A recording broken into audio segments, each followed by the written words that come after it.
प्यारे साथियों, आज की क्लास में आपका स्वागत है। तो प्यारे साथियों, अब हम शुरू करने जा रहे हैं एक्सरसाइज नंबर 13.2 का हल।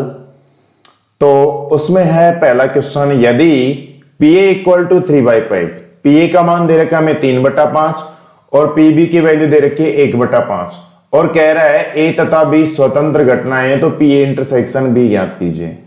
तो चूंकि हम जानते हैं, चूंकि ए तथा बी स्वतंत्र घटनाएं हैं, तब पी ए इंटरसेक्शन बी क्या होगा? P A into P B, है ना। अब पी और पी बी की वैल्यू हमें दे रखी है 3/5 और पी बी 1/5, तो ये आंसर आ जाएगा 3/25। ये इसका फाइनल आंसर होगा। बस। क्वेश्चन नंबर 2 देखिए, 52 पत्तों की एक गड्डी में से यादृच्छिक बिना प्रतिस्थापित किए 2 पत्ते निकाले गए। क्या कह रहा है? बिना प्रतिस्थापित किए। इस पर गौर करना है बस। इस प्रश्नावली में प्रतिस्थापन और बिना प्रतिस्थापन का बहुत बड़ा रोल है, जो कि आपको पहले भी बता चुका मैं। तो बिना प्रतिस्थापित किए गए 2 पत्ते निकाले गए, दोनों पत्तों को के काले रंग का होने की प्रायिकता ज्ञात कीजिए।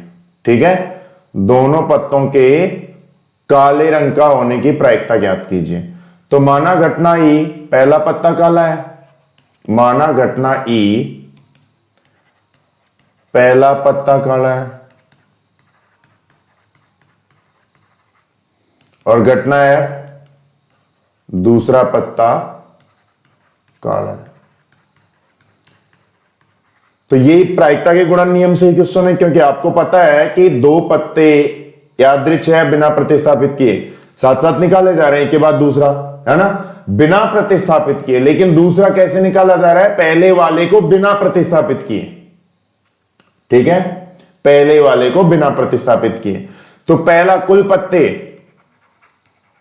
तो कितने होते हैं? 52, जिनमें काले पत्ते कितने हैं?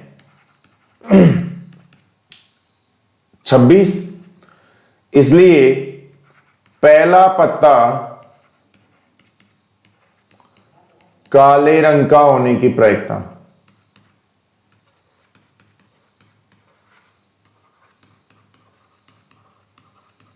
पी कितना आ जाएगा? 26/52। अनुकूल परिणाम 26, कुल परिणाम 52। ठीक है, काट लेंगे, बाद में देख लेंगे, और काटो तो काट लो। 26 एकम 26, 26 दूना 52। ठीक है, अब दूसरा पत्ता काला होने की प्रायिकता, चूंकि दूसरा पत्ता पहले पत्ते के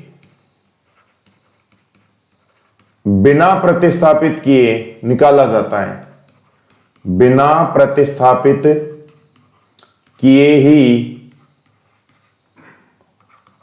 निकाला जाता है। इसलिए अब कुल पत्ते कितने रहेंगे? 51 रहेंगे ना।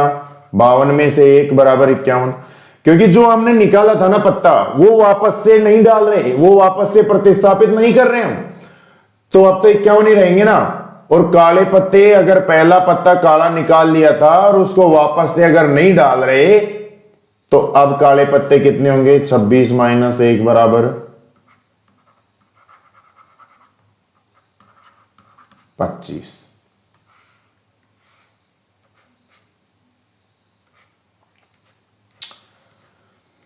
तुझे चाहा रब से भी ज्यादा।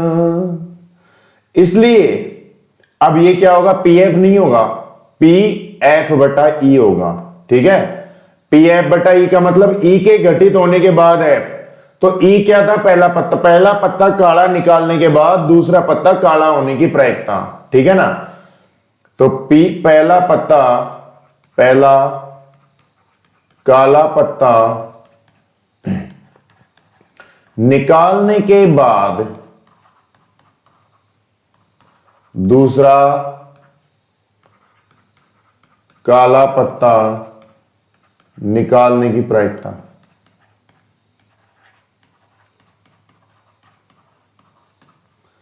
पी एफ बटा ई होगी, ये केवल पी एफ नहीं होगी, क्योंकि एफ कब घटित हो रही है, ई के घटित होने के बाद, ठीक है ना। ई घटित हो चुकी है पहले, तो वो कितना होगा 25/51।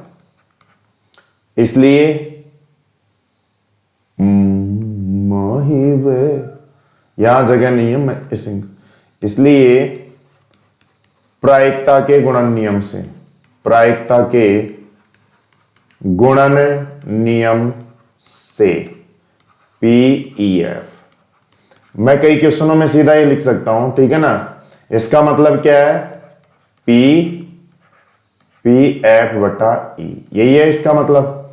पहले ई घटित हो रही है, बाद में एफ घटित हो रही है, कब, जब ई घटित हो चुकी। तो इसको डिटेल से ऐसे लिख सकते हैं, सीधा ऐसे भी, ठीक है ना। मैं कभी कैसे भी लिख सकता हूं, और आप भी लिख सकते हो, है ना। जो मैं लिख सकता हूं तो आप भी लिख सकते हो।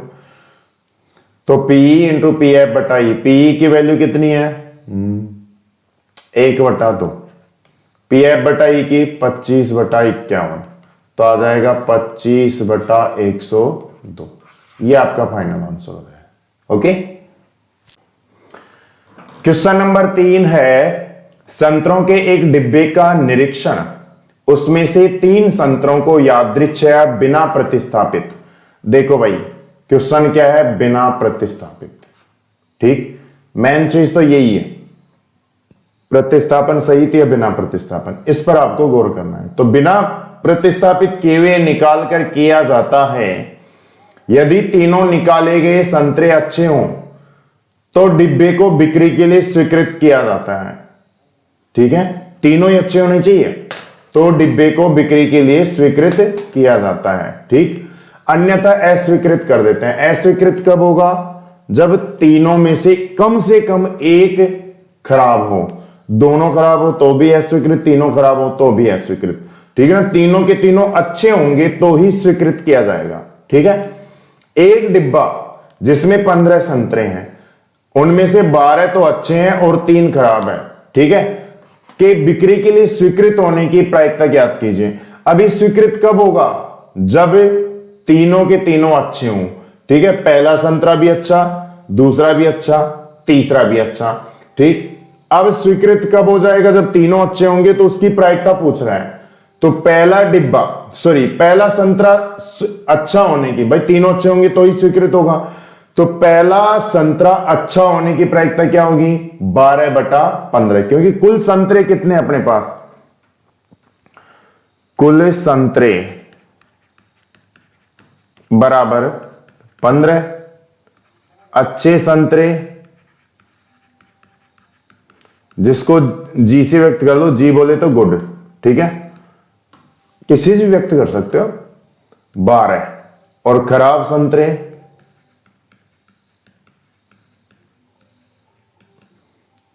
3, ठीक है।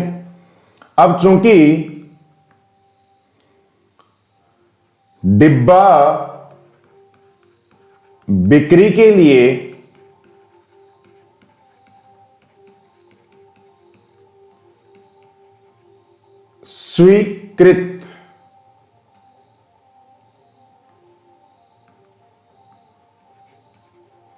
स्वीकृत होगा यदि तीनों संतरे अच्छे हों, ठीक है। अब तीनों संतरों को ई एफ जी से व्यक्त कर लो, माना घटना ई, पहला संतरा अच्छा है,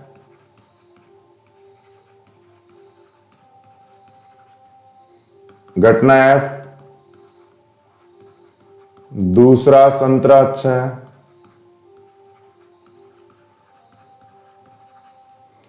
और घटना जी, तीसरा संतरा अच्छा है।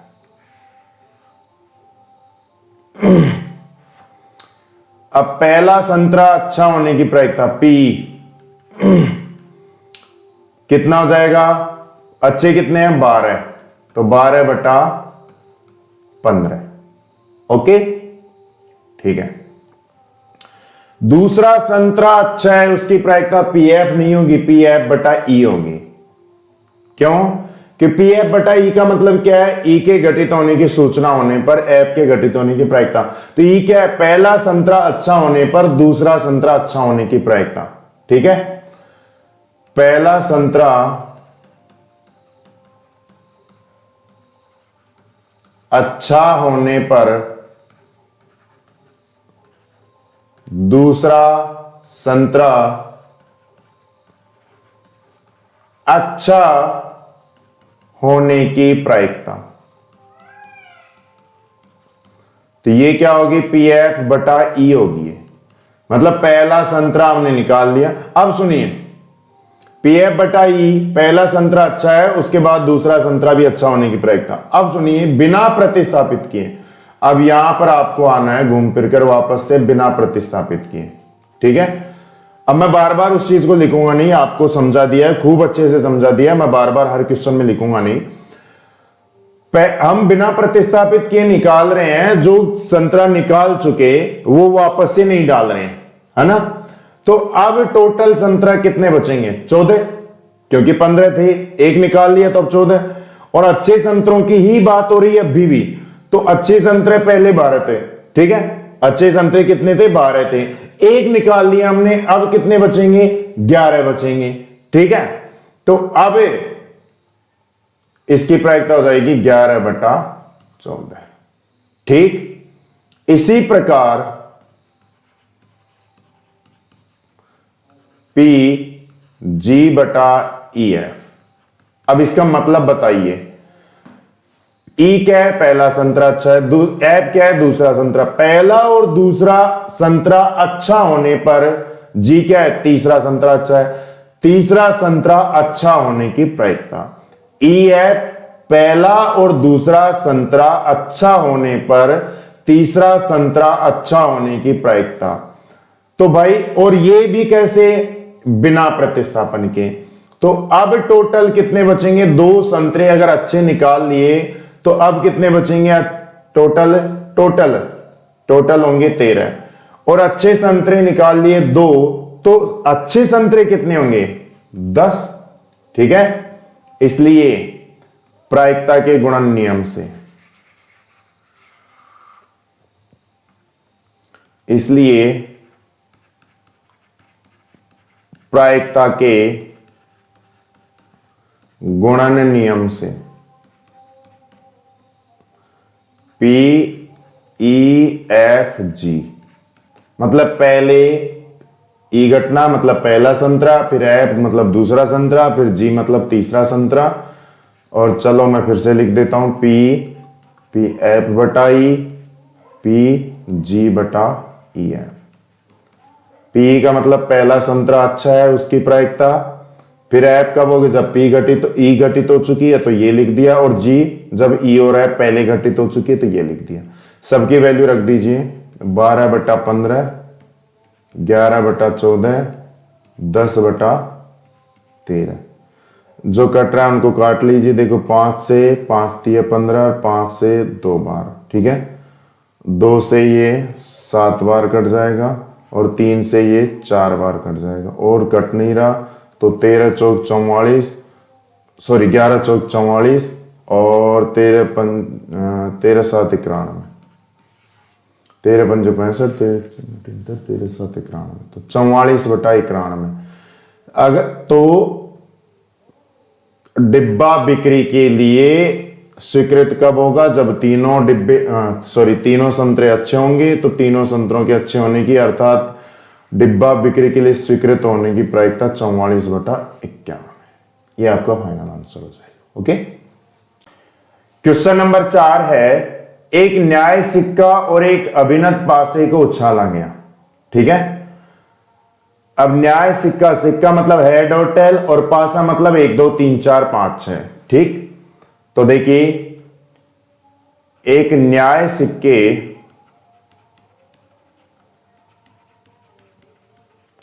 और पासे को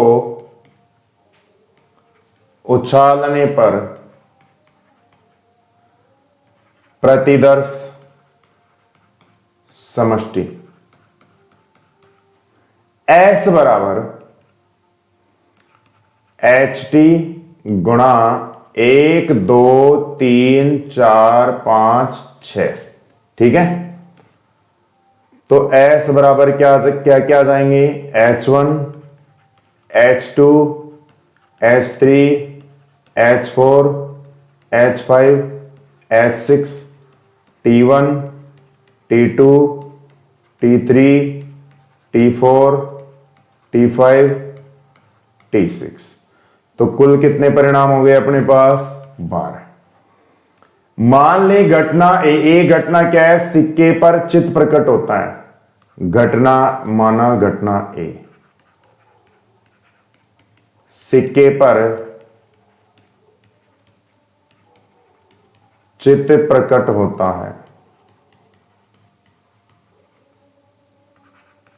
तो ये क्या क्या हो जाएंगी, H1 H2 H3 H4 H5 H6। ठीक है, हम थोड़ा सा आगे बढ़ गए, हमने क्वेश्चन को रिपीट नहीं किया। एक न्याय सिक्के और अभिनत पासे को उछाला गया, तो ये आ गई प्रतिदर्श समष्टि। घटना क्या है, सिक्के पर चित्त प्रकट होता है, और बी है सिक्के पर पासे पर संख्या 3 प्रकट होती है, को निरूपित करते हैं। ठीक है, तो निरीक्षण कीजिए कि घटनाएं ए और बी स्वतंत्र है या नहीं।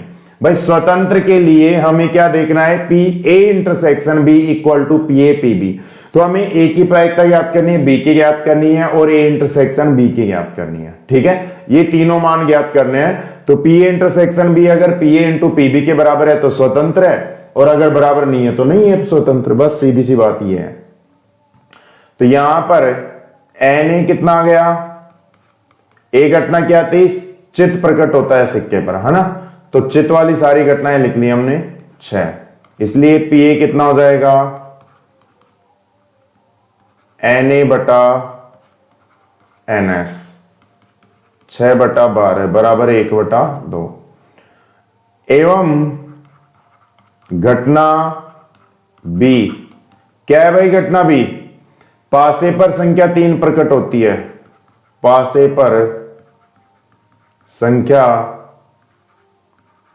3 प्रकट होती है। तो बी क्या हो जाएगी, 3 वाली, एक तो S3 और T3, बस S3 T3। तो NB क्या आ गया अपने पास, NB अपने पास आ गया 2, इसलिए PB NB बटा NS 2/12 बराबर 1/6। इंप्लाइज दैट, अब PA PB देख लो। अब PA PB दोनों का मान देख लीजिए। PA का मान तो कितना है, 1/2, और PB का है 1/6, तो दोनों का गुणनफल आ जाएगा 1/12। ये A इंटरसेक्शन B की प्रायिकता के बराबर आना चाहिए। ठीक, पुनः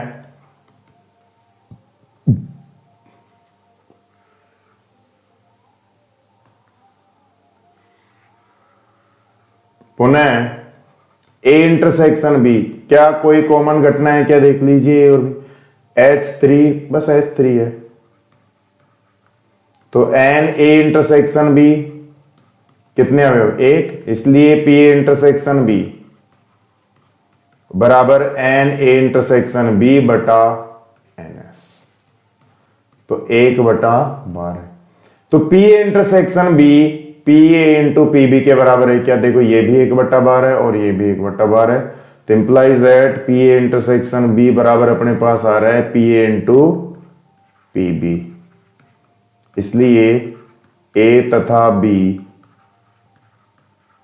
स्वतंत्र घटनाएं हैं। बस यही तो देखना था हमें। ओके, क्वेश्चन नंबर 5 देखिए।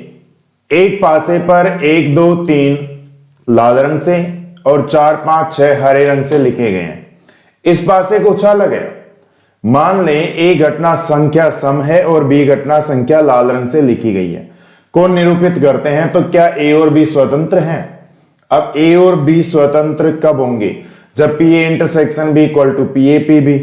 पहले ये लिख लेते हैं शर्त, ए तथा बी ए तथा बी स्वतंत्र होंगी यदि P A intersection B equal to P A P B. अगर ये बराबर आ जाती हैं तो स्वतंत्र होंगे, अन्यथा नहीं होंगे। तो आ जाइए, पासे के लिए कह रहा है, तो पासे को उछालने पर प्रतिदर समष्टि, पासे को उछालने पर प्रतिदर समष्टि S बराबर 1 2 3 4 5 6। अब घटना ए, देखो NS लिख लो पहले, तो NS बराबर 6 हो गया, ठीक है। अब घटना ए घटना क्या थी? संख्या सम है, संख्या सम है। तो ए क्या हो जाएगी अपने पास? 2 4 6, सम संख्या यही है। तो Na क्या हो जाएगा? 3, इसलिए पी बी साथ ही ज्ञात करते हुए चलो, Na बटा NS, अनुकूल परिणामों की संख्या बटा कुल परिणामों की संख्या, 3 बटा 6 बराबर 1 बटा 2। ओके। घटना बी क्या है? संख्या लाल रंग से लिखी गई, लाल रंग से लिखी गई, यह है घटना बी। तो लाल रंग की संख्याएं कौन कौन सी हैं? 1 2 3, जो कि लाल रंग से है ना? 1 2 3। तो एन बी कितना आ गया? 3, इसलिए पी बी क्या हो जाएगा? वही एन बी बटा एन एस, मतलब 3 बटा 6 बराबर 1 बटा 2। ठीक। अब P A into P B ज्ञात कर लीजिए, P A into P B, 1 बटा 2 इंटू 1 बटा 2 बराबर 1 बटा 4। ये हो गया पी ए बी। पुनः अब ए इंटरसेक्शन बी, भाई पी ए इंटरसेक्शन बी भी तो ज्ञात करना है। तो ए इंटरसेक्शन बी, दोनों में कॉमन 2 4 6 1 2 3, तो केवल 2 ही होगा, ठीक है। तो N A intersection B equal to 1, एक ही अवयव है इसमें, इसलिए P A intersection B equal to N A intersection B बटा एन एस, 1 बटा 6। तो पी ए इंटरसेक्शन बी, चूंकि पी ए इंटरसेक्शन बी क्या पी ए पी बी के बराबर है? 1 बटा 4 1 बटा 6 कब से बराबर होने लग गई भाई? तो P A intersection B is not equal to P A P B, दोनों बराबर नहीं होंगे, इसलिए ए बी स्वतंत्र नहीं है। ओके, ये था आपका क्वेश्चन नंबर 5। क्वेश्चन नंबर 6 है, मान ले ई तथा एफ दो घटनाएं इस प्रकार हैं कि पी बराबर 3 बटा 5 और पी एफ बराबर 3 बटा 10 और पी इंटरसेक्शन एफ बराबर हमें दे रखा है 1 बटा 5। तो क्या ई तथा एफ स्वतंत्र हैं? तो हम जानते हैं ई तथा एफ स्वतंत्र होंगी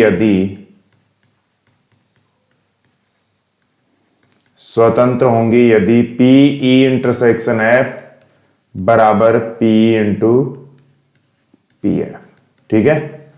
तो देख लीजिए, अब पी इंटू पी एफ, इनका मान याद कर लीजिए, 3 बटा 5 3 बटा 10 बराबर 9 बटा 50, जबकि पी इंटरसेक्शन एफ कितना है? 1 बटा 5, क्या बराबर है? नहीं। तो implies that P intersection F is not equal to P into P F, इसलिए E तथा F स्वतंत्र नहीं है।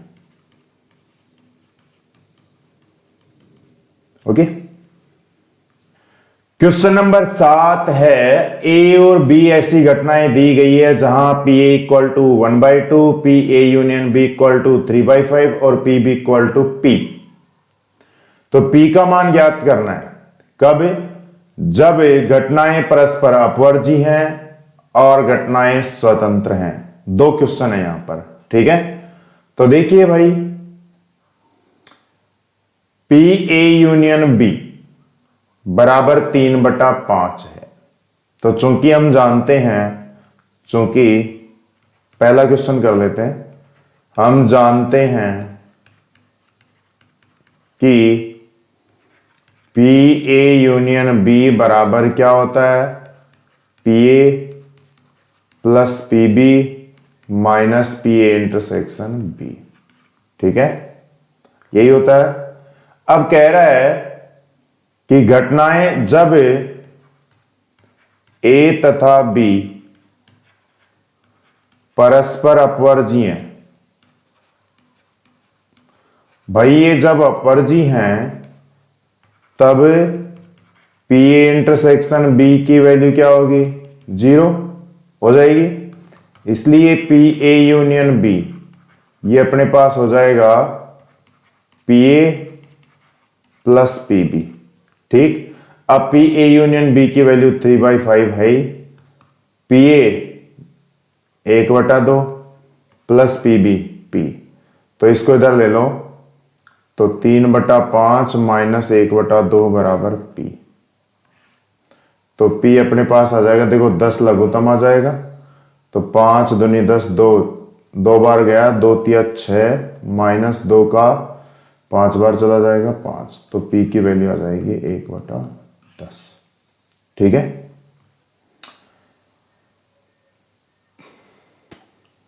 दूसरा देखिए, दूसरा यहां से शुरू कर लेते हैं, इसको मिटा लो।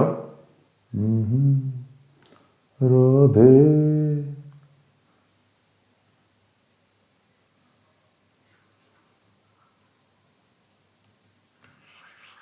यहां से मिटा लेते हैं इसको, ठीक है, देख लेंगे बाद में। हम जानते हैं कि देखो दूसरा क्या है, हम जानते हैं कि P A union B equal to P A plus P B minus P intersection B होता ही है। तो जब P A तथा B परस्पर स्वतंत्र हैं, अब की बार क्या दे रखा है? स्वतंत्र हैं, तब P A इंटरसेक्शन B क्या हो जाएगा? P A into P B। इसलिए P A यूनियन B बराबर P A plus P B minus P A P B। Value put कर दो, P A union B 3/5, P A 1/2 plus P B P minus P A 1/2 into P, ठीक है, P B की value P। तो 3/5, इस 1/2 को इधर ले लो, माइनस का 1/2 बराबर P में से आधा P, 1/2 P जाएगा तो P/2 बचेगा कि नहीं, ठीक। इधर कर लेते हैं इसको, ये पिछले क्वेश्चन का सॉल्यूशन है। तो यहां पर देखिए 10 लघुत्तम आ जाएगा, 5 का भाग 10 में 2 बार, तो यह आ जाएगा 6 माइनस 2 का भाग 10 में 5 बार, तो ये 5 बराबर P/2, ठीक है। तो यहां से P/2 अपने पास आ जाएगा 1/10, तो P बराबर आ जाएगा 2/10, तो P की वैल्यू आ जाएगी 1/5। ओके। क्वेश्चन नंबर 8 है, मान लें A और B स्वतंत्र घटनाएं हैं। अब स्वतंत्र सुनते ही दिमाग में आ जाना चाहिए कि P intersection B equal to P A into P B, okay. तथा P A इक्वल टू 0.3 और P B इक्वल टू 0.4, तब ये जितने भी मान है वो ज्ञात करने हैं, ठीक है। तो दिया है, क्या दिया है भाई साहब? दिया है A तथा B स्वतंत्र घटनाएं हैं,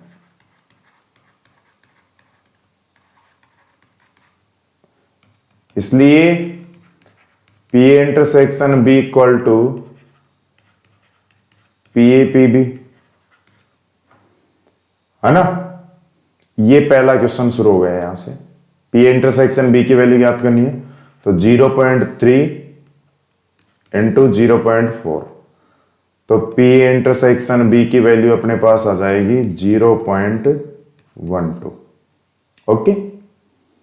second, P A union B क्या होता है?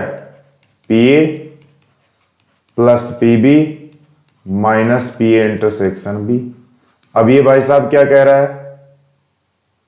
ये शुरू में दिया है ये तो कि ए और बी स्वतंत्र घटनाएं हैं, इसलिए P A intersection B equal to P A P B लिख लो। तो पी ए यूनियन बी बराबर आ जाएगा P A plus P B minus P A into P B. सबकी वैल्यू पुट कर दो। P A 0.3, P B 0.4 minus 0.12, तो यह आ जाएगा 0.7, जीरो लगा सकते हैं आगे, माइनस 0.12, तो आ जाएगा 0.58। ठीक है। थर्ड क्वेश्चन देखिए, पी ए बटा बी, ये क्या होगा? पी ए इंटरसेक्शन बी बटा पी बी। अब पी इंटरसेक्शन बी कितना है? 0.12 और पी बी कितना है? 0.4, जिसके आगे आप जीरो लगा सकते हो लगाना चाहो तो पी ए बटा बी अपने पास आ जाएगा पॉइंट के बाद 2, पॉइंट के बाद 1, तो 0 पॉइंट तो पहले लग जाएगा और 12 में 4 का देंगे तो 0.3। ठीक, 4 3 12। फोर्थ, पी बी बटा ए, ये क्या होगा? पी ए इंटरसेक्शन बी बटा पी ए, है ना? तो 0.12 बटा 0.3, तो यह जाएगा 0.4। ओके। क्वेश्चन नंबर 9 देखिए, दी गई घटनाएं ए और बी ऐसी हैं जहां P A equal to 1/4, P B equal to 1/2 और P A intersection B equal to 1/8। तब पी ए नहीं और बी नहीं ज्ञात कीजिए। देखिए, पी ए नहीं और बी नहीं, भाई ये जो नहीं है वो किससे व्यक्त करते हैं हम? या तो बार या डैश, है ना? पी ए डैश, ठीक है। और का मतलब इंटरसेक्शन, और का मतलब इंटरसेक्शन ही होता है बी डैश, ठीक है। अब ये आपको पता है कि अलग अलग डैश है, तो द मॉर्गन नियम से इसको क्या लिख सकते हैं? पी ए यूनियन बी पूरे के ऊपर डैश। भाई ये डैश अलग अलग रहता है, यहां इंटरसेक्शन रहता है, तो एक साथ लिखेंगे तो यूनियन लग जाएगा, और अगर यूनियन रहता है फिर उसको एक साथ लिखते हैं तो इंटरसेक्शन लग जाएगा, ठीक है। और चूंकि हम जानते हैं कि ए डैश क्या होता है? पी ए डैश 1 माइनस पी ए होता है ना? ए डैश की प्रायिकता, ए की प्रायिकता को ए में, एक में से माइनस करके ज्ञात कर सकते हैं। तो ये क्या होगा? 1 minus P A union B. इसको आप पूरे को ए की तरह मान लो, ठीक। अच्छा, अब हमारे पास पी ए यूनियन बी की वैल्यू है नहीं, कोई बात नहीं है, तो 1 माइनस इसका फॉर्मूला पुट कर दो, P A plus P B minus P A intersection B. बोलिए कोई दिक्कत है क्या? तो 1 माइनस पी ए की वैल्यू 1/4, पी बी 1/2 माइनस 1/8, तो 1 माइनस एलसीएम 8 आ जाएगा। 4 का 8 में भाग 2 बार, 2 का 8 में 4 बार, माइनस 8 का 1 बार, तो आ जाएगा 1 माइनस 6 माइनस 1, 5/8, तो ये आ जाएगा अपने पास 3/8। ओके। क्वेश्चन नंबर 10 देखिए, मान लें ए तथा बी स्वतंत्र घटनाएं हैं, दिया है, ये चीज पहले ही लिख लो, दिया है ए तथा बी स्वतंत्र घटनाएं हैं, इसलिए पी ए इंटरसेक्शन बी बराबर क्या हो जाएगा? P A into P B. Equation number first. Okay. P A बराबर 1/2, पी बी बराबर 7/2, पी ए बराबर 1/2, पी बी बराबर 7/2, ठीक है। पी ए नहीं और बी नहीं, इसकी वैल्यू 1/4 दे रखी है, लेकिन बाद में लिखेंगे, पहले ये लिख लो इसका मान क्या है, मतलब क्या होता है। ए डैश इंटरसेक्शन बी डैश, ए नहीं मतलब ए डैश, और मतलब इंटरसेक्शन बी नहीं मतलब बी डैश। और द मॉर्गन नियम से इसको क्या लिख सकते हैं, 1 minus P A union B का dash. Oh sorry,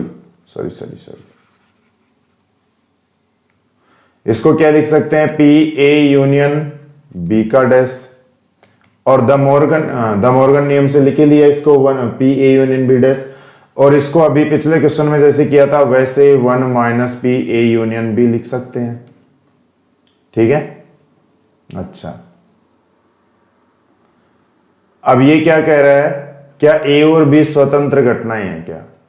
P A into P B, इनका तो मान ज्ञात कर लेंगे हम, ठीक है। अब यहां से पी ए इंटरसेक्शन बी की वैल्यू ज्ञात करनी है, ठीक। तो इसका फॉर्मूला लिख लीजिए 1 माइनस,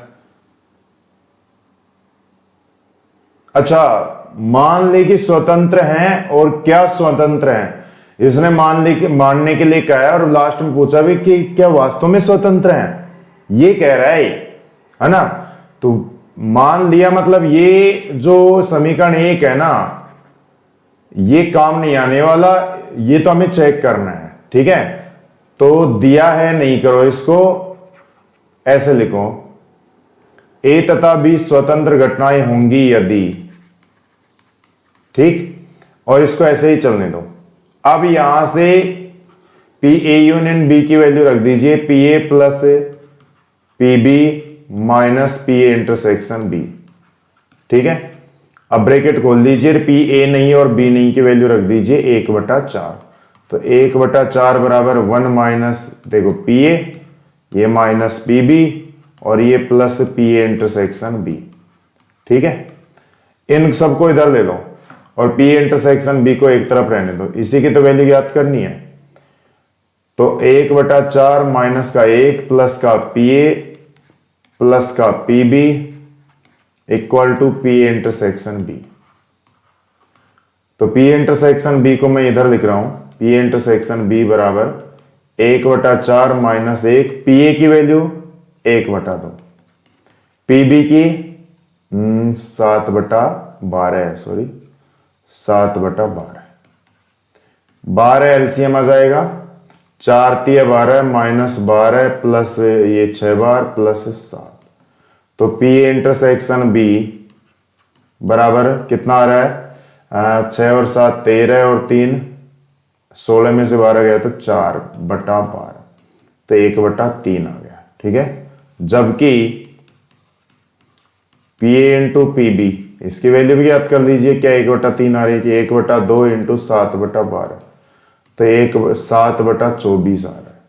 तो implies that P A intersection B is not equal to P A into P B. क्या दोनों बराबर हैं क्या, नहीं है ना, इसलिए ए तथा बी स्वतंत्र नहीं है, ठीक है। ये था क्वेश्चन नंबर 10। तो आज की क्लास में इतना ही, मिलते हैं नेक्स्ट क्लास में। जय हिंद, जय भारत।